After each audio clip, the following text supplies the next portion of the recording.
हरे कृष्णा। सभी भक्तों का स्वागत है आज की भगवत गीता क्लास में। पहले हम मंगलाचरण करते हैं।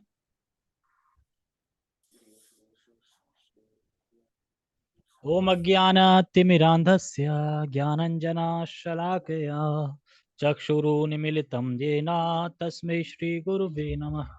श्रीचैतन्यमनोभीष्टं स्थापितं येन भूतले स्वयं रूपः कदा मह्यं ददाति स्वपदान्तिकं। वन्देऽहं श्रीगुरो श्रीयुतापदकमलं श्रीगुरून् वैष्णवांश श्रीरूपं साग्रजातं सहगण रघुनाथां वितं तं सजीवम् साधुवेतं सावधूतं परिजन सहितं कृष्ण चैतन्य देवम श्री राधा कृष्ण पादान सहगण ललिता श्री विशाखांत विशांच। हे कृष्ण करुणा सिंधु दीन बंधु जगत गोपेश गोपिका कांता राधा कांता नमस्तते। तप्त कांचन गौरांगी राधे वृंदावनेश्वरी वृषभानुसुते देवी प्रणमामि हरिप्रिय। वाञ्छाकल्पतरुभ्यश्च कृपा सिन्धुभ्य एव च पतितानां पावनेभ्यो वैष्णवेभ्यो नमो नमः। जय श्री कृष्ण चैतन्य प्रभु नित्यानंद श्री अद्वैत गदाधर श्रीवासादि गौर भक्तवृंद।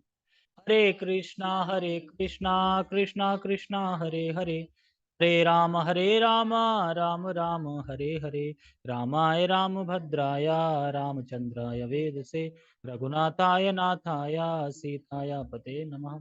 नमः विष्णुपादाय कृष्णपृष्ठाय भूतले श्रीमते भक्तिवेदांता स्वामिनि इति नामिने।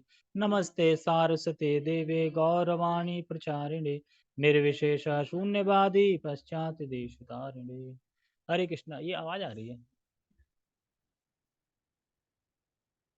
ठीक है, तो हम श्लोक खोलते हैं। हरे कृष्णा। तो सभी भक्तों का स्वागत है आज की भगवद गीता क्लास में। अध्याय 18 श्लोक क्रमांक 16 17 है। 17 है ना? हाँ, ये तुम खैर 16 क्यों खोल रखा है? श्लोक क्रमांक 17 से पढ़ेंगे। 15 16 तो हाँ हमने कल कर लिया था। हाँ ठीक है। ये तो कल के श्लोक में बताया था कि जो दुर्मति है, दुर्मति क्या सोचता है, कैसे देखता है?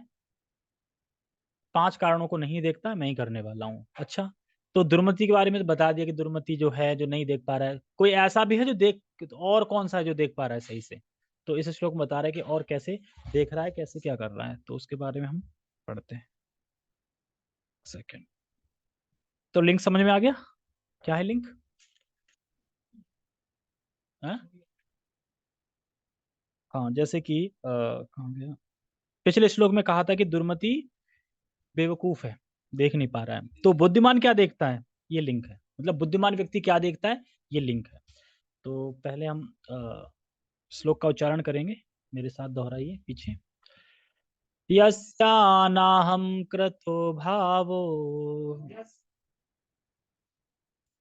बुद्धिर्यस्य न लिप्यते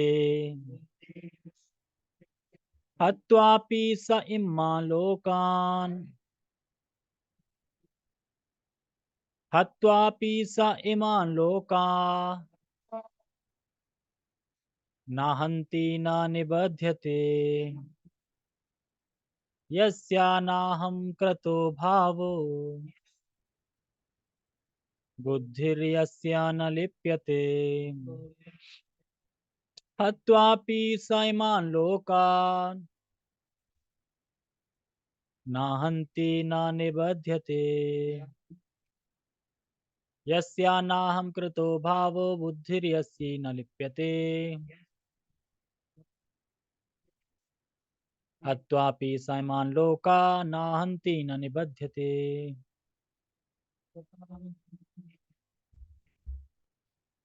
यस्य माने जिसके। हाँ, जिसके या जिसका, जिसका ऐसा भाव नहीं है। कैसा भाव नहीं है? पिछले श्लोक से, पिछले श्लोक में क्या भाव था? मैं अकेला करने वाला हूँ, 5 कारण को नहीं देख पा रहा था, वो बेवकूफ था। जिसका ऐसा भाव नहीं है, तो कह रहे हैं यस्या नाहम कृतो भावो, जिसका ऐसा भाव नहीं है कि वे केवल कि वे कि केवल मैं ही करने वाला हूँ। जिसका ऐसा भाव नहीं है कि केवल मैं ही करने वाला हूँ। बुद्धिर्यस्य न लिप्यते, तो वह कर्म फल में अपनी बुद्धि को कभी लिप्त नहीं होने देता। कर्म फल में अपनी बुद्धि को, हम बुद्धि कहाँ लगाते हैं? भगवान में या पढ़ने में, किसी भी कार्य करते बुद्धि लगाते हैं ना, उसमें बड़ा दिमाग लगाते हैं यार, कैसे होगा ना। तो कह रहे हैं कि वो इसमें बुद्धि नहीं लगाता अपनी, कर्म फल में बुद्धि नहीं लगाता कि कर्म कर दिया है, अब फल क्या आएगा, इसका यह कर दूंगा, आधे वहां बेच दूंगा, यहाँ पे ये कर दूंगा, वहां पे मकान ले लूंगा, उसका वो करा दूंगा, ये करा दूंगा, इस तरीके की बुद्धि नहीं लगाता कर्म फल की।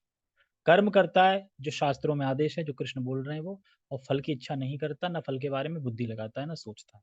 इसीलिए कह रहे हैं यहाँ पे कि बुद्धि यस्य न लिप्यते, मतलब कि लिप्यते मतलब कि बुद्धि में लिप्त नहीं होता, मतलब कर्म फल में अपनी बुद्धि को लिप्त नहीं करता, ये चीज बता रहे हैं। वो कभी नहीं सोचता कि धन या पुत्र या और कुछ भौतिक वस्तु कोई भी प्राप्त करके इसको मैं भोगने वाला हूँ, ऐसा कभी नहीं सोचता है। क्या नहीं सोचता है? कि जो भी धन संपत्ति भौतिक लाभ प्राप्त हैं उन्हें पाके मैं उसका भोग करूंगा, ऐसा वो नहीं सोचता, ऐसा भाव नहीं है उसका। ठीक है। हत्वापि स इमान लोकान ना हंति न निबध्यते, और कह रहे हैं हत्वापि स इमान लोकान, यानी इस जगत में अगर वह वध भी कर रहा है, इस जगत में अगर वह वध करता भी है, तो वह, तो ना तो वह मारता है और ना फिर बंधन में पड़ता है। मतलब कि अगर वह इस जगत में वध भी करता है, तो ना तो वह मारता है किसी को, मतलब वो नहीं मार रहा किसी को, और ना उसके कर्म फल से बनता है, बंधन में पड़ता है। इसका भी तात्पर्य में बताया जाएगा, एग्जाम्पल तो समझ में आ जाएगा। मतलब कि वो वध कर रहा है फिर भी मार नहीं रहा है, मतलब नहीं मार रहा है, और ना मारने वाले का मतलब कि कर्म फल के बंधन में पड़ रहा है वो। इसलिए करें हत्वापि मान लो का ना हंति ना निबध्यते, नहीं बंध रहा है वो, मारने के बाद भी नहीं बंध रहा है। तो यहाँ पे भगवान कुछ और भी एग्जाम्पल देके समझा सकते थे, ये क्यों करे, हत्या करके भी नहीं बनता है, मतलब हत्या करवाना चाहते हैं भगवान हमसे, वध करो वध करो। क्योंकि किसको बता रहे हैं? अर्जुन को। कौन अर्जुन कौन है? क्षत्रिय। क्षत्रिय कर्तव्य क्या है? वध करना, है ना, धर्म उसका वही है ना, लड़ाई करना, युद्ध करना। लेकिन क्षत्रिय युद्ध करने के बाद भी क्या वह उसके मारने का कर्म फल से बन जाता है? अगर वह सही से अपने धर्म के हिसाब से युद्ध कर रहा है, मार रहा है, तो वो नहीं बनता। एग्जाम्पल है सैनिक। सैनिक कितने लोगों को मारते हैं गोली चला चला के, क्या किसी की भी मृत्यु ऐसा तो नहीं है? अगर हम कहें अरे लेकिन शास्त्र के हिसाब से तो भले ही उसने सरकार के ऑर्डर पे मारा, लेकिन हत्या तो करी ना उसने, तो यमराज तो छोड़ेंगे नहीं फिर, ऐसा बोल सकता है ना। लेकिन भगवान भगवत गीता या भागवत में क्या कहते हैं? राजा किसका प्रतिनिधि है? भगवान का। तो राजा का ही तो आदेश है ना, मतलब प्रधानमंत्री का जो आदेश है ना, कि जो भी फौज पे है हो रहा होता है, ऑर्डर तो वहीं से आता है ना। तो ऑर्डर आता है मतलब कि तुम्हारे सीनियर से ऑर्डर आता है, मतलब ये एक विधान बना रखा है, तो उसके अनुसार मार रहे थे अपने वजह से थोड़ी। अगर आपने उनकी आज्ञा के अनुसार एक गोली भी चला दी, तो तुरंत उसका बंधन पड़ जाएगा, तुरंत दंड मिल जाएगा। लेकिन अगर वो बोल रहे हैं 100 फायर करो तो 100 करो, चाहे 100 के 100 मर जाए, लेकिन फिर भी क्या होगा? किसी को भी नहीं मार रहे हो, तुम मार रहे हो किसी को। इसीलिए यहाँ पे बोल रहे हैं कि हत्वा पी साइमान लोग नान्ति नब निबद्धते, मारने के बाद भी नहीं मार रहा है वो, क्योंकि उसके कर्मफल में नहीं मर रहा। लेकिन अपने लिए गोली चला देगा, तुरंत बन जाएगा। तो इसी प्रकार से जो भक्त है वो हर क्रिया भगवान के लिए करता है, तो कर्म करता हुआ भी कर्म के फल पे नहीं बनता। लेकिन जब कर्म का पूरा आनंद उठाता है, ऐसा तो नहीं कि गुलाब जामुन बनाए तो खाएगा नहीं, भगवान को ऑफर करनी है फिर खुद खाएगा ही ना, आनंद तो ले रहा है ना। और एक भोगी व्यक्ति है वो भी वैसे आनंद ले रहा है, लेकिन वो फंस रहा है। देख रहे हैं कितना बड़ा अंतर है। एक ही चीज दोनों क्रियाएं कर रहे हैं और दोनों में स्वाद भी वही ले रहे हैं, और एक बंध रहा है और एक मुक्त हो रहा है। तो इसीलिए सारे कर्म भगवान करते हैं। तो इसीलिए एग्जाम्पल यहाँ पे लिया है, क्यों दिया है मारने का? क्योंकि अर्जुन क्षत्रिय हैं, तो क्षत्रिय को बोल रहे हैं, ऐसा नहीं कि वह सबको मारना चालू कर दें। बोल रहे हैं कि तुम क्योंकि क्षत्रिय है तो क्षत्रिय का कर्म है मारना, युद्ध करना, तो ऐसा नहीं वो मारना शुरू कर देंगे, लेकिन एक समझाने के लिए। जब शास्त्र देखो, जब शास्त्र आज्ञा देता है तब वह वध करता है। अगर शास्त्र आज्ञा नहीं दे रहा है तो वध नहीं करेगा। क्या ब्राह्मण को शास्त्र आज्ञा देता है आप वध करो? तो ब्राह्मण नहीं करते वध। लेकिन क्षत्रिय को आदेश है ना वध करने का, क्षत्रिय करते हैं वध। इसी तरीके से जैसे कहें कि खाना बनाते हुए भी वे खाना नहीं बना रहा है, तो क्या मतलब है इसका?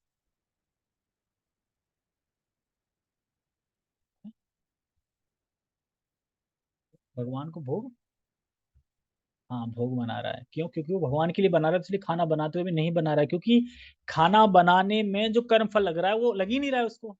तो ना बनाया माना जाएगा ना। मान लो कि मैंने 4 मर्डर किए, लेकिन मैंने अपने हिसाब से करे, मतलब अपने सुख के लिए करे, तो चारों को फल मिलेगा ना। तो यानी मैंने मर्डर किए, लेकिन मैंने 4 मर्डर किए, लेकिन उनका मुझे कोई फल ही नहीं लगा, तो यानी करके भी नहीं किए मैंने, क्योंकि फल तो नहीं मिला ना उनका, तो करके भी नहीं किए मैंने। इस तरीके से समझाने के लिए, ठीक है।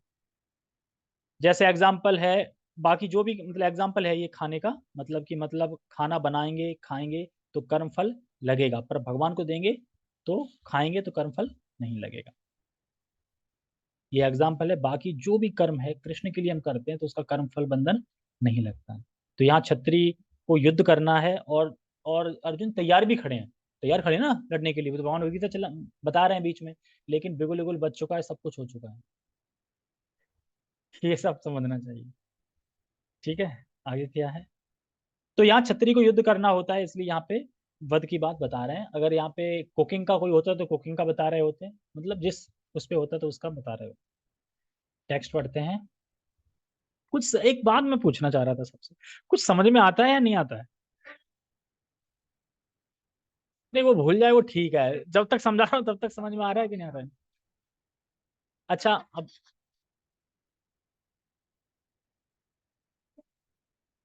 हाँ तो वही है कि दोबारा करेंगे तो याद आएगा, तो इसीलिए एक काम किया करो, सब लोग इस वीडियो जो पोस्ट होती है तो एक बार फिर लगा लिया करो, ऐसी बैकग्राउंड में लगा लिया करो, चलती रहने दिया करो, तो फिर ना और पक्का हो जाएगा एकदम, है ना।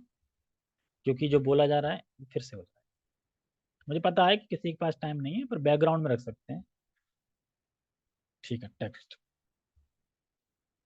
जो मिथ्या अहंकार से प्रेरित नहीं है।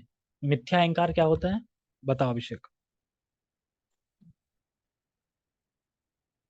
हाँ और, हाँ मिथ्या अहंकार मतलब ये मैं शरीर हूँ और मैं करने वाला हूँ, और भगवान से मेरा कोई मतलब नहीं है, भगवान तो दूर कोस है, कोई मतलब नहीं है, ये सब मिथ्या अहंकार। आज मैंने भगवत गीता दी अपने मर्चेंट डिपार्ट में, एक रह गई थी, सब लड़कियां हैं वहाँ पे, माता जी हैं सब, तो एकता थी, तो मैं बता रहा था ऐसे ऐसे मोक्षदा एकादशी, हाँ मैं जानती हूँ ये वो, ठीक है तो कितनी करनी है? मैंने कहा अलका जी ने 2 करी है तो 2 तो करिए दो, ठीक है। मैं कर रही हूँ, लेकिन मैं विश्वास नहीं रखती, मैं मतलब ये सब भगवान भगवान विश्वास नहीं रखती, मैंने आव नहीं रखती, तो इसका मतलब ये थोड़ी भगवान है नहीं। भगवान तो है ना। तो कह रही वैसे भी इस्कॉन का पैसा तो बाहर जाता है, विदेश में जाता है। मैंने किसने बता दिया, राणा ने बता दिया आपको? किसने बता दिया? नहीं, ये मैंने कहा ऐसा नहीं है, मतलब जाता है, मैंने इस्कॉन का पैसा बाहर, विदेश तो छोड़ो, इस्कॉन का पैसा दूसरे इस्कॉन नहीं जा सकता। और आप एक बात बताइए, ऑडिट होती है, अगर इस्कॉन का पैसा बाहर जाता तो क्या ऑडिट में नहीं पकड़ा जाता? तो कह रहा ऑडिट तो वही के लोग करते हैं ना, वही नहीं करती, गवर्नमेंट करती है। जो इनकम टैक्स वाले होते हैं, जो होते हैं वो करते हैं, बाहर से आते हैं, ऐसे थोड़ी इस्कॉन वाले की रखे हैं बुला रहे हैं वो, बाकायदा ऑडिट होती है। आपने ऐसा कुछ नहीं, क्या आपने अभी तक दिया इस्कॉन में? कि नहीं दिया तो नहीं है, लेकिन मैं दे रही हूँ 2 गीता। मैंने कहा चलो आप ये समझ दे, तो आप गीता में दे रही हो ना दान, कौन सा इस्कॉन को दे रही हो, तो गीता दान दे रहे हो ना। कह रहे हैं हाँ वो ठीक है, तो वो ये अभी भी भ्रांत धारणा फैली हुई है लोगों के बीच, और सुनना चाहती नहीं। मैं वीडियो दिखा रहा था कि देखो जी न्यूज वाले ने इंटरव्यू लिया है, विदेश में पैसा जाता है, अब इसको पूरी सुन ले, क्लियर हो जाओगे। लेकिन अब सुनी नहीं, सुनना ही नहीं चाहती, तो क्या बोले।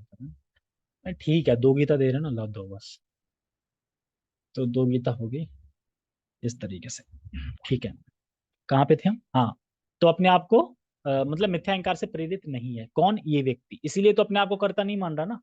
अगर मिथ्या अहंकार से प्रेरित हो तो मान लेता मैं शरीर हूँ, मैं करने वाला हूँ, मैं भोगूंगा, मैं ही सब कुछ हूँ, इसीलिए, ठीक है। जिसकी बुद्धि बंधी नहीं है, किससे नहीं बंधी है? इसी भोग में नहीं बंधी है, या फिर इसमें नहीं बंधी है कि ये मेरा है तेरा है, मेरा मेरा में नहीं बंधी, उसकी बुद्धि कहाँ बंधी है? भगवान के उसमें बंधी है।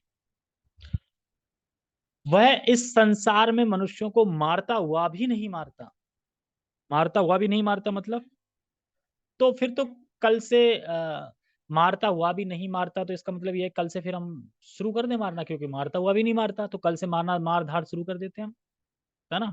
नहीं, ये शिक्षा नहीं दी जा रही यहाँ पे, यहाँ पे शिक्षा दी जा रही है कि अपने कर्मों को भगवान को समर्पित करना है, यह बात बोली जा रही है। इसीलिए आएगा कि हम काम करने पे भी नहीं किया, क्योंकि हमें उसका कोई फल नहीं मिला, ना ही वह अपने कर्मों से बंधा होता है। देखो, अहंकार जो होता है वो हमारी बुद्धि को बांध लेता है, अहंकार जो होता है वह हमारी बुद्धि को बांध लेता है। क्यों? क्योंकि हमारी बुद्धि भगवान में लगी होती है, कर्म करते हुए, तो हम कर्म करते हुए भी बंधन में नहीं बंधते।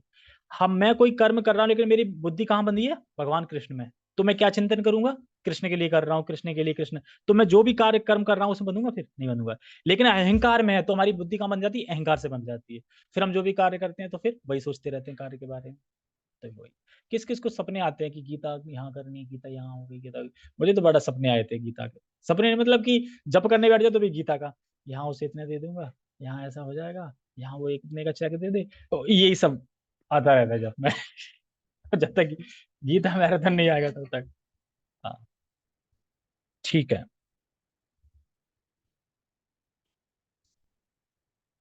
तो तात्पर्य,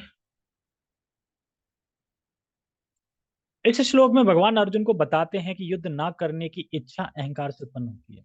क्यों? अहंकार क्या, मैं हूं, मेरा सुख। पहले अध्याय में भगवान ने क्या बताया था, लड़ो युद्ध करो, पर अर्जुन क्या कह रहे, नहीं मेरा सुख, मैं इनको कैसे मार सकता हूँ, ये तो मेरे गुरु हैं, मेरे पितामह हैं, मेरे भाई हैं, बंधु हैं, इनको मार के मैं कैसे खुश सुखी रह सकता हूँ, मेरा सुख तो इनमें ही है ना। तो क्या दिख रहा है, अहंकार से, मिथ्या अहंकार से अपना सुख। क्या वह भगवान का सुख दिख रहा है वहां पे, कि भगवान क्या चाहते हैं, भगवान की अच्छा, भगवान की क्या आज्ञा है, ये नहीं दिखाई दे रहा है। इसीलिए कह रहे हैं इस श्लोक में भगवान अर्जुन बताते हैं कि युद्ध ना करने की इच्छा अहंकार से उत्पन्न होती है। अर्जुन स्वयं को कर्ता मान बैठा था, मान बैठा था कि नहीं, मैं करने वाला हूं, मतलब मैं युद्ध करूंगा, मैं मारूंगा, मैं मेरा मेरा मेरा मेरा। तो जैसे बोला गया था कि मैं गुरु को कैसे मारूंगा, गुरु को नहीं मारना चाहिए, तो यही बता रहे हैं कि जो ये समझे कि ये भगवान की आज्ञा है और मुझे ऐसा करना है, तो करते हुए भी वह उस कर्म के फल का भागी नहीं होता है। तो दो चीजें हमें सीखनी है। एक तो ये कि मैं अकेला करता नहीं हूँ, पिछले पिछले श्लोक में सीखा था, अकेले करता नहीं हूँ, भगवान है परम करता। परम करता मतलब परम अप्रूवल देने वाले, भगवान है परम करता। उन, और दूसरा मैं उनके लिए करूंगा, मैं करता नहीं हूं, पर मैं जो भी कार्य कर रहा हूं किसके लिए करूंगा, कृष्ण के लिए करूंगा। और कर्म फल भगवान को, जो भी कर्म फल आएगा वो किसको दे दूंगा, खुद रख लूंगा, है भगवान को समर्पित कर दूंगा, ये चीज। इसीलिए यहाँ पे आप बोल रहे हैं कि मेरा मेरा मेरा मेरा अहंकार से युक्त होके, इसीलिए यहाँ पे कह रहे हैं ना कि अर्जुन स्वयं को कर्ता मान बैठा था, लेकिन उसने अपने भीतर तथा बाहर परम परमात्मा के निर्देश पर विचार नहीं किया था। भगवान जो परमात्मा रूप में हृदय में बैठे हैं, वो क्या विचार कर रहे हैं, वो क्या आज्ञा दे रहे हैं, वो उस पर कुछ कोई विचार नहीं किया, बस मेरा, मैं कैसे सुखी रहूंगा। अगर मैं अपने बंधु को मार दूंगा तो मैं एंजॉय कैसे करूंगा, मैं राज्य का करूंगा क्या। भगवान ने कई लॉजिक दिए, लेकिन फिर भी कि मैं राज्य का क्या करूंगा, शास्त्रों से कोट किया। क्यों? क्योंकि वो अपना सुख देख रहा था। और जैसे ही उसने अपना सुख त्याग दिया तो करिष्य वचन आता हुआ कि अब जो कृष्ण आप बोल रहे हैं वो मैं करूंगा। क्योंकि भगवान ने तो फिर भी फ्रीडम दे दी, इच्छा दे दी। लास्ट में भी क्या कहा, मैंने सब बता दिया, अब तुम्हारी जो इच्छा है वो करो, मतलब इत्तु तथा इच्छा यथा इच्छा सी तथा करूं। तो इसका मतलब यही है कि भगवान कभी फ्री विल में इंटरफेयर नहीं करते, कि जो तुम्हारी फेवरेट तुम करो, मैंने बता दिया सब। दोबारा सुननी है गीता तो बोलो दोबारा बताओ, अब सोचो। तो इस तरीके से, ठीक है, विचार नहीं किया था तो यही भगवान पे विचार किया। यदि कोई यह ना जाने कि कोई परम निर्देश भी है तो वह कर्म क्यों करे। लेकिन जो व्यक्ति कर्म के उपकरणों को कर्ता रूप में अपने को तथा निर्देशक के रूप में परमेश्वर को मानता है, वह प्रत्येक कार्य को पूर्ण करने में सक्षम है, सक्षम है। वो समझ रहा है कि ये देखो भगवान करता है, तो भगवान किस प्रकार से मुझे कर्म करने के लिए बता रहे हैं। कर्ता कौन है, मुख्य कर्ता कौन बताया गया, भगवान बताया गया है। तो वह ये सोच रहा है कि भगवान मुझे किस प्रकार से कर्म में लगाएंगे, कर्ता तो भगवान है, मैं तो करता हूं नहीं, तो कौन कौन कर्म करवाएगा। अगर ये बात बोली जाए कि अल्टीमेट कर्ता भगवान है, हम तो है नहीं, तो फिर कर्ता भगवान है तो भगवान ही तो करवाएंगे ना हमसे जो करवाएंगे। मैं तो हूं ही नहीं करता, मैं कैसे करूंगा।